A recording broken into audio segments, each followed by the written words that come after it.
Dave Reed, the race director for the Ironman Santa Rosa event in, what is it, a week and a half, July 29th. It's coming up quick. I hope you guys have had a chance to take a look at some of the videos that I've been posting on some course-specific stuff related to the bike. But I want to spend a little bit of time today just going through quickly, at least, swim, bike, run. I think there was a great resource with the Facebook Live event yesterday with Matt Dixon, so take a look at that as well. I think he touches on some really valuable information around kind of planning your race and racing your plan. But I want to go through logistics, course, in a timely manner. Don't want to take too much of your time today. So I'll get started. Next week, registration opens on Wednesday. So we've got registration Wednesday, Thursday, and for a few hours on Friday. So take a look at the event schedule online, and you can get into the courthouse square and get yourself registered. As you know, you'll be checking your bike and gear bags at T2 and T1 in on Friday. As Matt mentioned, and as it's mentioned in the athlete guide, you also have the opportunity to take advantage of Tri-Bike Transport's concierge service, which would allow you to hand off your bike and they will deliver your bike, and then you can bring your gear bag in on Monday if you take advantage of that service. But we do recommend everybody drop off their T1 bags if you're not using that service, and your bikes. Get out there early, get off your feet and relax for the rest of the day on Friday. And then make sure, obviously, to get your gear bags out to T2 as well in Courthouse Square. Your special needs bags, you'll be dropping those off on Saturday morning. If you're taking the bus, the drop-off will be right near the bus pickup location. If you're not taking the bus, you're going to want to make sure to coordinate and drop those bags off before you head up to the lake. So it'll be right basically near transition. 3rd and B is where we'll have those gear bag or the special need bag drop locations. So you're not bringing your special needs bags out to transition at Lake Sonoma. So just a reminder there. Buses again start at 4 a.m. And it takes about 40 to 45 minutes to get out there by bus, but it's super convenient, super straightforward. So we are recommending as many athletes as you can take advantage of the bus. It's seamless. It worked really well for the 70.3, and it's just one less thing to deal with. So let your loved ones and support crews drive out and park, and then you just hop on the bus and you get delivered right to the doorstep. So buses will run from 4 to 5. Hopefully everybody will be on a bus well before 5. But get out there to transition, get yourself organized. You can add your nutrition, obviously, to your bike that morning. You'll be able to touch your gear bag in transition as well as your bike. Race start, again, as a review, is 6:10 a.m. It's a rolling start, so you'll seed yourself, again, by your swim time. Your race does not start until you cross that mat, so there's no real advantage to seeding yourself in a faster area. All that's going to do is probably get you run over a little bit. So the best bet is just to take your time, find a spot that's you feel like is where you're going to swim, and join the pack. And it'll take between 20 and 30 minutes to get all the athletes in the water. So it's not like at 6:10 a.m. If you're a slower swimmer, you need to be panicked and right down at the swim start. It's going to take a little bit of time. It's kind of an orderly filing into the water. So if you're a hour 15 or hour 20 or hour 40 swimmer, it's not like you're going to be starting right at 6:10. So give yourself a little bit of relief in terms of anxiety, and just know that you have a little bit of time there to get in the water. 2-loop swim, as Matt mentioned, we're swimming into the kind of sheltered part of the lake, so we go underneath the bridge. You'll do 2 laps. You'll get out of the water between the 2 laps. You'll run around a little cone and hop back in the water. And then when you're done, you'll run up the boat ramp. We will have carpeting up all the way up the boat ramp, rubber mats or carpeting. So there will be a material there if you don't want to leave shoes. You're certainly welcome to leave shoes and put those on. But we will have padding all the way up to the main T1 surface. at a minimum. Just to let you know about that. Once you get to the transition area after your swim, you'll be directed around the outside of transition. You'll grab your T1 gear bag and go into the change tent. You are responsible for everything that you do inside that change tent. You're responsible for unloading from the bag your bike gear. You're responsible for putting all of your swim gear back in that bag, and then you're responsible for taking that bag and depositing it as you exit transition. So I know that in some races in the past we've had folks there that have been able to really help you through that process, but we want to make it equitable and fair for everybody. And so to do that, we're making it your responsibility to access your bag and then put everything back in the bag. That way you can pick it up again at the end of the day, and there isn't something missing for you. Again, once you get on the bike, it's across the bridge, and then you got a quick descent down. And you're doing that in the contraflow lane. It's closed to traffic, obviously, but you want to be real careful. That descent is no aero bar descent. So that's like the first 2.5 miles. And then you get out onto Dry Creek Road, and you are still in the contraflow lane until you take a left-hand turn onto Dutcher. And then you'll do some climbing up Dutcher Creek. That road is closed to vehicle traffic in the northbound direction. You may have the odd car come from the middle of the closure, but there wouldn't be any cars coming from Dry Creek. So that road is closed. You'll ride that all the way up to just the edge of Cloverdale. You'll cross over 101, and then you'll head south on Asti Road. Asti Road is also closed in the southbound direction to vehicle traffic.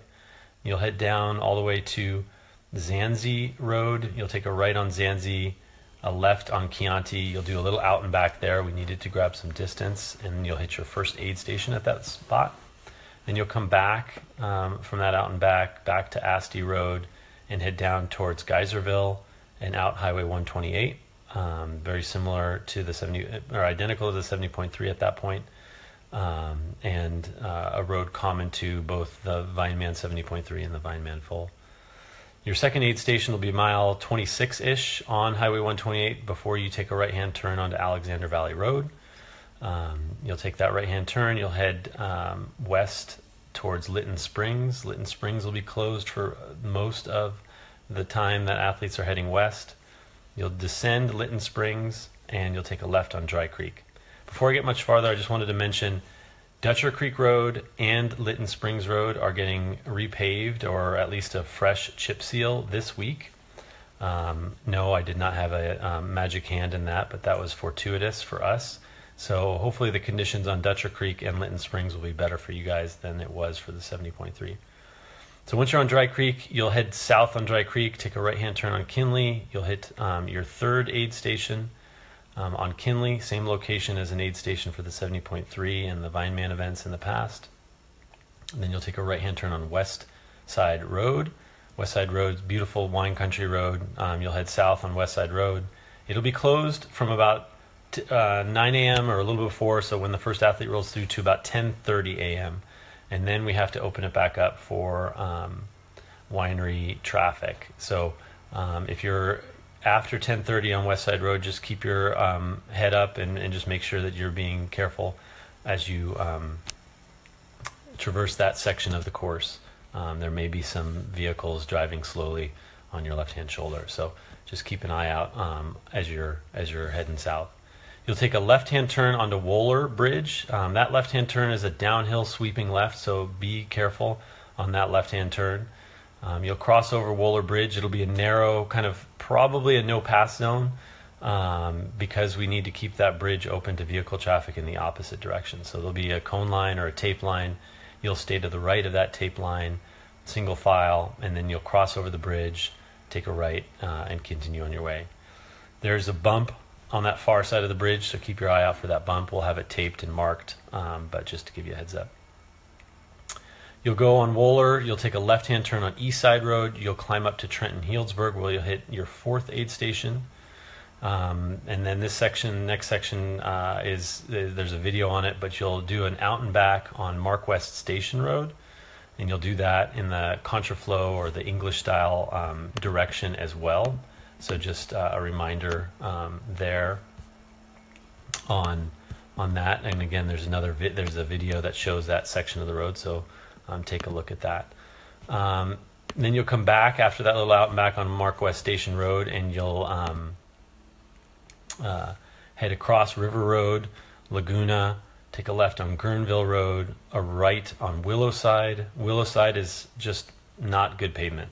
I wish I could tell you something different, but make sure your head is up and your nutrition is secure. It's like less than a mile, but it's probably one of the rougher sections on the course. Then you'll take a left-hand turn on Hall Road, and you'll head into Santa Rosa.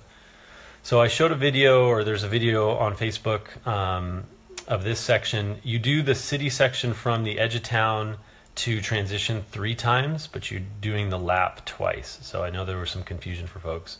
But you'll head through town, check out that video. It helps explain that section. And then you'll go out and you'll do your 2 loops. Your 2-loop course, there's some videos, again, that I've shown you guys on the course on Facebook that shows some sections of that loop. So check those out. Hopefully those have been helpful for you guys to take a look at. And so you'll do a loop down near Roner Park. You'll hit, actually, right on Hall Road is your 5th aid station. And you're going to hit that aid station 3 times. And then your 6th aid station is down in Roner Park. It's just after the short no-pass zone, left-hand turn off of the Highway 101 off-ramp. So you'll keep your head up for that as your 6th aid station. But you'll do those 2 loops. You do have a cutoff, an intermediate cutoff, so all athletes have to make it to the start of the 2nd loop, which is about mile 90 at 3:40 p.m. So just a heads up on that. The other thing I forgot to mention is that your your special needs will be just after transition in town, so that you're going to hit that. You'll have the opportunity to grab special needs either at about mile 68 or a little after mile 90.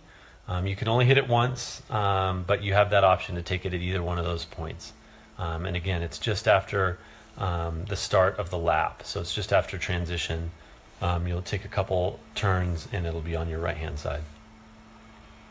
After finishing the bike, you will enter transition. You'll dismount. You'll hand off your bike to a catcher. You'll run, grab your gear bag. Again, you'll go into transition. Again, you're responsible for whatever you want to do in that change tent, whether it's disrobe or just change your shoes. You got to put your bike shoes and your bike helmet back in that bag, and you'll deposit that on your way out of the tent. And then you'll be starting our slightly revised run course. We evaluated, and I've always been evaluating and thinking about the run, and we made a decision this week to shift to 3 laps. Doesn't materially change the experience. I think it's going to improve the experience on a lot of levels for you guys. The scenery is still great. It's still relatively flat. As Matt Dixon said, you've got this gentle grade downriver and then this gentle grade upriver. It reduces some of the congestion points. So we do have this kind of cloverleaf configuration. Again, there's a video of that on Facebook at Stony Point Road, where you're going to cross from one side of the trail to the other, and then back to the other side, to the same side. So you're going to be running on the south side of the trail. You'll cross to the north side, go under Stony Point, and then you'll cross back to the south side of the trail on the west side of Stony Point, and then you'll keep heading out, and then you'll just do a loop on Fulton Road. So you don't have to do that twice now, so it makes that congestion point better. And we also just have more opportunities now for you guys to have nutrition, liquids, and food. So you'll have 30 opportunities over the 26.2 mile course to get nutrition. In addition, you'll have 2 opportunities to get your special needs. So 32 spots, or 31, because you can really only get your special needs at one of those opportunities, but 31 opportunities to get nutrition. So we don't know what the heat is going to be like. We expect it to be warm. Hopefully it's not going to be super warm, but again, it's a relatively shaded run and relatively flat, and then you've got plenty of opportunity for nutrition. So I really do feel like the course change to 3 loops is going to be better for the athletes, better for you guys all the way around. We'll have better lighting. And there was a question yesterday on Matt Dixon's Facebook Live about light. We have light towers at every aid station, at critical locations, and we'll have them spaced along the trail. And then what we'll probably do as well is we'll have some glow sticks shedding some light as well. But my recommendation is as always in full events, if you expect to be running in the dark, you're going to be more comfortable if you plan on bringing lighting for yourself. We'll have enough lighting and mark any hazards that you don't necessarily have to have it, but I think you're going to be more comfortable if you're out there in the dark to have your own light. It just makes it better for you if you need to adjust something on your shoes or you need to find nutrition in your belt. You've got the light that you need when you need it. So I definitely recommend bringing light, even though we will be providing it on course through light towers and glow sticks and things of that nature. So once you finish your 3 loops, you'll run back kind of through transition and you'll finish on 4th Street right next to Courthouse Square. Hope you guys enjoy the athlete food. Again, with the similar to the 70.3, every athlete will get the opportunity for a free beer if you so choose. Just make sure to have your bib. And for those of you under 21, we know who you are. So sorry we can't give you guys a free beer as well, but maybe in a few years. So that's kind of the logistics of the course. I'm going to just see if there's any questions that have come through. I had to restart my email. So let me just see if anybody's fired off some questions. I'll just kind of look through, I guess, right now, some that are coming through. We don't expect hotter than normal. The weather pattern in Northern California is that you'll get some hot days and then you'll get the marine layer will suck in and it'll be a bit of a thicker marine layer. 10 days out, it's still hard to determine exactly what that marine layer is going to look like. But as Matt Dixon said yesterday, we'll expect to have cooler temperatures in the morning, hopefully till 10, 11 o'clock, and then the temperature will rise slowly. Typically, the high temperature has been around 5 p.m., and then it starts to taper off again. But yes, there will be plenty of ice on the course for you guys. Does the swim include the run across the mat? Yes, your total swim time will include that exiting period and then getting back in. Current water temperatures right now are still wetsuit legal. I get varying reports, but it's probably low 70s. My guess is it's between 71, 73, maybe 74. We will certainly have accurate swim water temperatures at our athlete briefings race week, so make sure to attend one of those as well. Couple questions about kind of the overcrowding on the trail. Again, I don't believe with the 3 loops and the nature of this course that you're going to have significant overcrowding. The nature of a full, you're a little bit more spaced out, the number of athletes, and then we really only have, we've eliminated one of the congestion points out at Fulton Road. So you've only got this one narrow Stony Point section where we've got 2-way runners on the trail. The rest of the time it's one direction.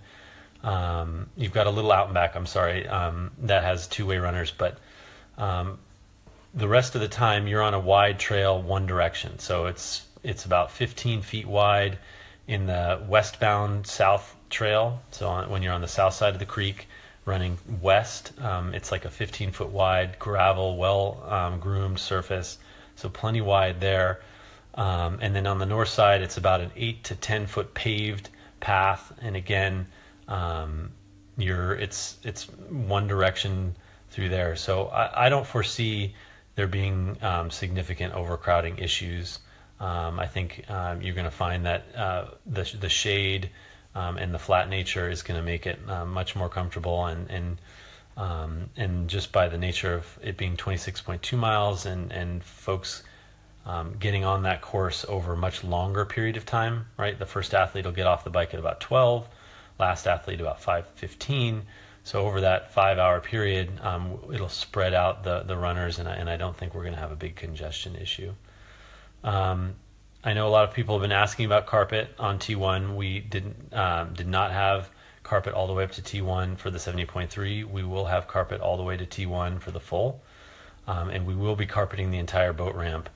In terms of, there will be a path on carpet for the entire boat ramp. We're not going to carpet with, side to side and water's edge all the way to the top the entire boat ramp, but there will be a path from water's edge all the way up to T1 where you can run on rubber matting or carpet.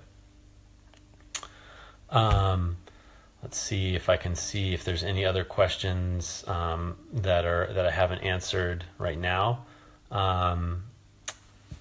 But I'll go through and see if I haven't answered many of the questions, or if I missed a couple. I will make sure to go through and answer those questions in the comment section of the Facebook live event. So I hope this has been helpful. I don't want to take too long, about 20 minutes here. I may do one more Facebook live thing, or I may send you a couple more videos. I hope they've been helpful. If you have friends who are not on Facebook, or know folks who aren't on Facebook, which is totally fine, we have posted all of these videos on the event website. So if you go to the course tab on the event website, down at the bottom, all the videos are there. So let folks know who might not be on Facebook that they can take a look at some of those resources. I hope it's been helpful. Really looking forward to seeing you guys in a week or so. Hope you're resting well. Hope your bodies are starting to feel better. I know personally sometimes the taper, you feel a little funny, but hope you guys are doing well. Look forward to seeing you soon, and take care.